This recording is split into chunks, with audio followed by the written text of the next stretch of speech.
नमस्कार. आपण पाहत आहात सम्यक क्रांती यूट्यूब चॅनल माधव गायकवाड. दिल्लीमध्ये संपन्न झालेल्या मराठी साहित्य संमेलनामध्ये एका परिसंवादामध्ये डॉक्टर नीलम गोऱ्हे यांची मुलाखत पत्रकार राजीव खांडेकर व दुसरे पत्रकार होते त्यांनी मुलाखत घेतली व त्या मुलाखतीच्या दरम्यान राजीव खांडेकर यांच्या काही राजकीय प्रश्नावर डॉक्टर नीलम गोऱ्हे म्हणाल्या की शिवसेनेमध्ये म्हणजे उद्धव ठाकरे यांच्या शिवसेनेमध्ये पदं देण्यासाठी किंवा आमदार खासदारकी देण्यासाठी दोन गाड्या द्याव्या लागतात. तेव्हा त्यांच्या या विधानाने पूर्ण महाराष्ट्रामध्ये शिवसेना उद्धव ठाकरे यांच्या पक्षाच्या वतीने आणि शिवसेना उद्धव ठाकरे महिला मोर्चाच्या वतीने ठिकठिकाणी डॉक्टर नीलम गोऱ्हे यांचा निषेध करण्यात येत आहे. खरं म्हणजे या साहित्य संमेलनाच्या व्यासपीठावर राजकीय भाष्य करणे किंवा राजकीय पक्षाच्या नेतृत्वावर टीका करणे हे योग्य नाही.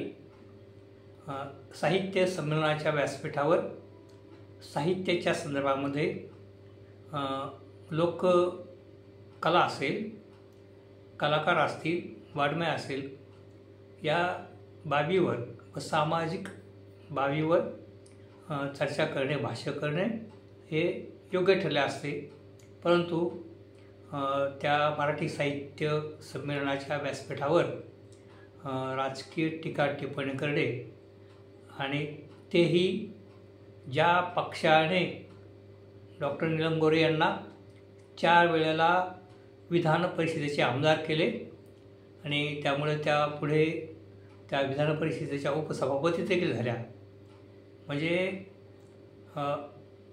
लोकसभेला किंवा विधानसभेला निवडून येण्यासाठी आमदार खासदारांना करोडो रुपये खर्च करावे लागतात आणि निवडणुकीच्या काळामध्ये हे आमदार किंवा ज्या निवडणुकीत उभे राहिलेत ती मंडळी एवढी पायपीट करतात तर अक्षरशः त्यांचे पाय सुचतात आणि करोडो रुपये खर्च करून ते आमदार होतात, खासदार होतात. परंतु विधान परिषदेवर किंवा दिल्लीमध्ये राज्यसभेवर ज्या व्यक्तीची डायरेक्ट निवडणूक होते त्यांना कुठला खर्च न करता आणि कुठलाही त्रास न घेता ते डायरेक्ट आमदार खासदार होतात आणि सर्व प्रकारचे आमदारांच्या ज्या सुविधा आहेत, फॅसिलिटी आहेत, ते त्यांना मिळतात. किंबहुना त्या विधान परिषदेला किंवा त्या लोकसभेमध्ये असणाऱ्या किंवा राज्यसभेमध्ये असणाऱ्या उमेदवारांना प्रतिनिधीस वरिष्ठ सभासदाचे एक सन्मानी आमदार किंवा खासदार म्हटलं जातं.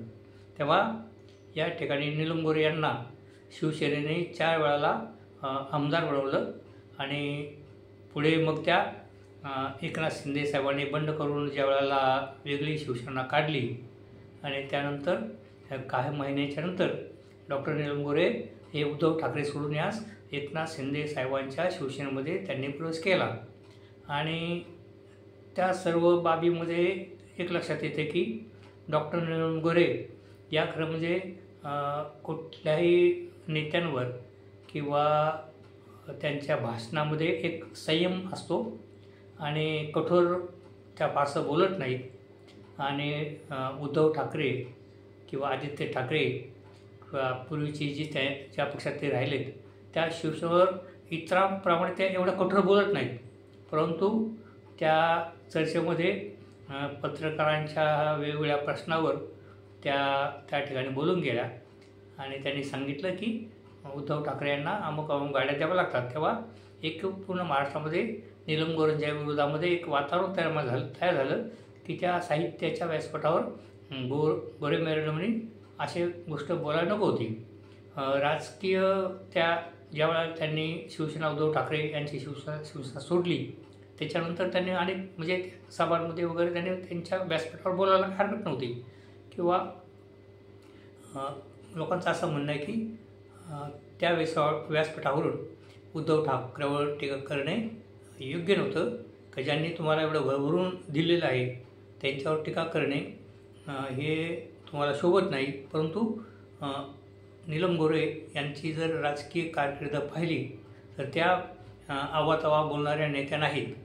खरं म्हणजे त्यांचा प्रवास हा स्त्रीमुक्ती चळवळीपासून म्हणजे 80च्या दशकामध्ये जे स्त्रीमुक्ती चळवळीची एक मोठी चळवळ उभी राहिली, त्यामध्ये डॉक्टर नीलम गोऱ्हे यांचा प्रमुख त्याच्यामध्ये सिंहाचा वाटा आहे. एक तरुण नेत्या म्हणून आणि एक अभ्यासू नेत्या म्हणून त्या प्रसिद्ध आहेत. आणि त्यांनी स्त्री आधार केंद्र स्थापन करून त्या माध्यमातून स्त्रियांचे अनेक प्रश्न सोडवलेले आहेत. आणि महाराष्ट्रामध्ये ज्या स्त्रियांवर जे काही अन्याय अत्याचार झाले त्या प्रश्नाच्या बाबतीमध्ये त्यांनी अनेकदा आवाज उठवलेला आहे. आणि या स्त्री चळवळीच्या माध्यमातून आणि स्त्री आधार केंद्राच्या माध्यमातून त्यांनी फार मोठं कार्य केलेलं आहे. आणि त्यानंतर त्यांनी माननीय प्रकाश आंबेडकर यांच्या ते संपर्कात आल्याच्यानंतर डॉक्टर नीलम गोऱ्हे या प्रकाश आंबेडकरांच्या नेतृत्वाखालील भारिप बहुजन महासंघ या पक्षामध्ये त्यांनी प्रवेश केला व त्या ठिकाणी अनेक वर्ष त्यांनी त्या पक्षाचं काम केलं. त्यावेळेला त्यांच्याबरोबर साहित्यिक अर्जुन डांगळे, अविनाश महातेकर असे अनेक नामांकित लोक प्रकाश आंबेडकरबरोबर काम करत होते. त्याच वेळेला नीलम गोऱ्हे देखील त्यांच्याबरोबर काम करत होते. आणि आंबेडकरी चळवळीचा एक अभ्यास असणाऱ्या आणि अधिकारवाण्याने आंबेडकरी चळवळीवर बोलणाऱ्या नीलम गोऱ्हे ह्या त्यावेळेला प्रसिद्ध झाल्या होत्या. पुढे त्यांनी मग शिवसेनेमध्ये प्रवेश केला आणि भारिप बहुजन महासंघ म्हणजे प्रकाश आंबेडकरच्या पार्टीच्या नंतर त्यांचे काही मतभेद झाले असतील. त्याच्यानंतर त्यांनी रामदास आठवले यांच्या नेतृत्वाखालील रिपब्लिकन पक्षात प्रवास केला. कारण ते या रिपब्लिकन पक्षाच्या वतीने जो काळा घोडा या ठिकाणी मोर्चा केला होता काही प्रश्नावर. आणि रामदास आठवले नुकतेच अमेरिकेला गेले होते आणि अमेरिकेहून ते आले ते डायरेक्ट त्या मोर्चामध्येच, कारण तो मोर्चा पूर्वनियोजित होता. आणि त्या मोर्चामध्ये डॉक्टर नीलम गोऱ्हे यांचं भाषण झालं आणि मी त्या मोर्चाला स्वतः हजर होतो. आणि त्या मोर्चामध्ये डॉक्टर नीलम गोऱ्हे यांनी जाहीर सांगितलं की मी रिपब्लिकन पक्षामध्ये प्रवेश करीत आहे रामदास आठवले यांच्याबरोबर यांच्या पक्षामध्ये. तेव्हा स्त्री आधार केंद्र आणि प्रकाश आंबेडकर यांचा भारिप बहुजन महासंघ आणि भारिप बहुजन महासंघाच्या नंतर RPI आठवले गट यामध्ये माननीय नीलम गोऱ्हे यांनी काम केलेलं आहे. त्याच्यानंतर मग त्यांनी शिवसेनेमध्ये प्रवेश केला आणि शिवसेनेमध्ये ते 4 वेळा आमदार झाले आणि उपसभापती. आणि त्याचबरोबर त्यांनी अनेक वेगवेगळ्या कमिट्यांवर काम केलेलं आहे आणि स्त्रियांच्या संदर्भामध्ये त्यांनी बरंचसं लिखाण देखील केलेलं आहे.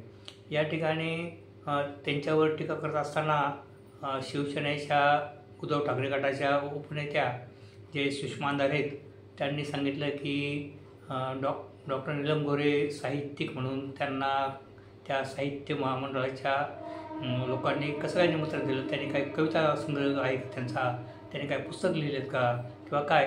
तर डॉक्टर नीलम गोऱ्हे यांनी 2-3 प्रकारचे पुस्तक लिहिलेले आहेत चळवळीच्या संदर्भामध्ये. सुषमाताई अंधारे यांनी त्याचा अभ्यास करावा. किंबहुना सुषमा अंधारे या शिवसेनेचा एक उपनेत्या व त्या प्रवक्त्या असल्यामुळे त्या अशा काही बोलतात की शिवसेनेच्या स्थापनेपासून अंधारे मॅडमने प्रचंड शिवसेनेसाठी मेहनत घेतलेली आहे. आणि एक नटून त्या बोलत असतात तेव्हा थोडंसे जुन्या कार्यकर्त्यांना नेत्यांना थोडं हसायला येतं त्यांच्या बोलण्याची तरा पाहून. तेव्हा अर्थात त्या पण हुशार आहेत, त्या अभ्यास आहेत. परंतु डॉक्टर नीलम गोऱ्हे यांचं कार्य आणि सुषमाताई अंधारे यांचं कार्याची जर आपण तुलना केली तर डॉक्टर नीलम गोऱ्हे यांचं कार्य खूप मोठं आहे हे जुने जाणते कार्यकर्ते नेत्यांना माहीत आहे. तेव्हा या ठिकाणी आपल्याला एक म्हणावंसं वाटतं की डॉक्टर नीलमताई गोरे यांचं कार्य मोठं आहे. सामाजिक क्षेत्रामध्ये त्यांचं कार्य आहे आणि आंबेडकरी चळवळीचा अभ्यास आहे आणि त्याचप्रमाणे स्त्रीमुक्ती चळवळीच्या संदर्भावर त्यांचं कार्य आहे आणि महाराष्ट्रामधील अनेक अशा प्रकरणामध्ये की ज्या स्त्रियांवर अन्याय अत्याचार झालेला आहे त्या ठिकाणी नीलम गोरे या धावून गेलेले आहेत आणि अनेक प्रश्न त्यांनी सोडवलेले आहेत. तेव्हा फक्त साहित्याच्या व्यासपीठावरून राजकीय भाष्य करणे व आपण ज्या पक्षामध्ये राहिलो आहे आणि ज्या पक्षाने आपल्याला भरभरून दिलेलं आहे त्या पक्षाच्या नेत्यांवरच बोलणे हे त्यांना शोभत नाही अशा पद्धतीने एक चर्चा आहे. आणि डॉक्टर नीलम गोरे यांचा स्वभाव नाही की एक प्रचंड कुणावर टीका करायची किंवा उद्धव ठाकरे किंवा आदित्य ठाकरे यांच्यावर ते प्रखर अशा शब्दामध्ये टीका करत नाहीत. सौम्य भाषण करणाऱ्या नेत्या म्हणून आणि एक अभ्यासू नेत्या म्हणून डॉक्टर नीलम गोरे या प्रसिद्ध आहेत. परंतु त्या साहित्याच्या व्यासपीठावरून त्यांनी राजकीय भाषण करणे व उद्धव ठाकरेंवर टीका करणे हे चूकच आहे व त्यासाठी संमेलनाचे जे संयोजक आहेत त्या संयोजकांनी देखील त्या ठिकाणी म्हटले आहे की डॉक्टर नीलम गोरे यांच्या मताशी आम्ही सहमत नाही आणि नीलम गोरे यांनी या साहित्याच्या क्षेत्रामध्ये असणाऱ्या आणि साहित्याच्या व्यासपीठावरून राजकीय भाषण करणे आणि उद्धव ठाकरेवर त्यांनी जी टीका केली त्याच्याशी आम्ही सहमत नाही अशा पद्धतीने जे साहित्य संमेलनाचे आयोजक आहेत त्यांनी या ठिकाणी त्यांचं स्टेटमेंट दिलेलं आहे. तेव्हा आपल्याला या ठिकाणी म्हणूशी वाटतं की डॉक्टर नीलमताई गोरे यांचं कार्य मोठं आहे आणि त्यांच्या राजकीय प्रवासामध्ये त्यांनी बऱ्याचशा गोष्टी केलेल्या आहेत. तेव्हा फक्त या ठिकाणी असं आपल्याला म्हणूशी वाटतं की